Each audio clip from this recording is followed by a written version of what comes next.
But first, a Captain Cook statue in Melbourne's Fitzroy Gardens has been attacked just weeks after it was reinstalled after being repaired from the last act of vandalism.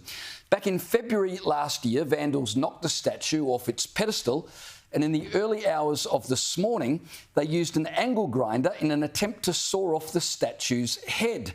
3 unidentified vandals fled before they were able to decapitate the statue after being interrupted by a security patrol.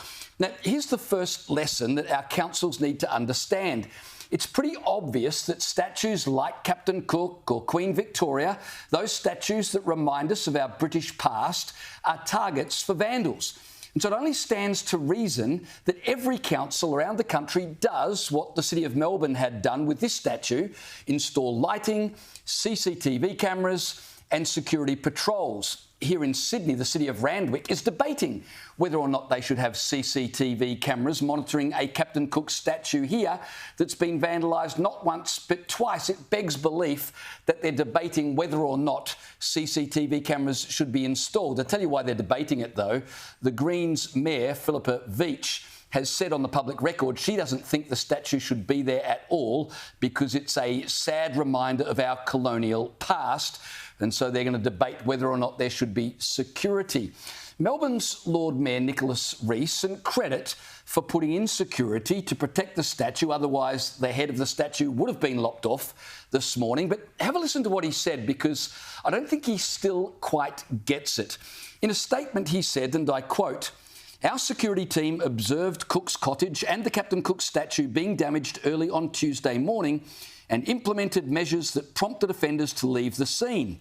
Well, so far so good, but have a listen to this next part. He says, "While there are a range of views on statues and memorials, each time a monument is damaged, it's ultimately the ratepayer footing the bill, and that is unacceptable." What I don't like about that statement is it's unnecessary to qualify it with, while there are a range of views on statues and memorials. There are a range of views on all sorts of things, including crimes, but saying that almost gives cover for those who commit these crimes. It's like they're subtly saying, look, we understand why you did it. And when criminals hear that sort of language and rhetoric from our elected officials, well, no wonder they continue to behave in this way. Have a listen to Police Detective Inspector Martin McLean. He gets it. The community has a pretty dim view on people who behave in this manner in public. I don't see them as protesters, I see them as criminals, and that's how we'll deal with them. Absolutely, they're criminals. And for the Lord Mayor of Melbourne to say, you know, the problem here is ultimately ratepayers have to pay money to fix the statue, that's probably the last concern, to be honest. It's not that much money. It's more an attack on our history, our culture and our country than an attack on ratepayer money.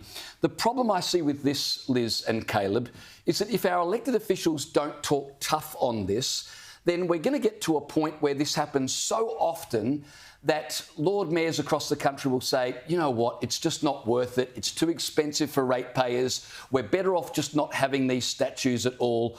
Problem solved. And there goes the culture.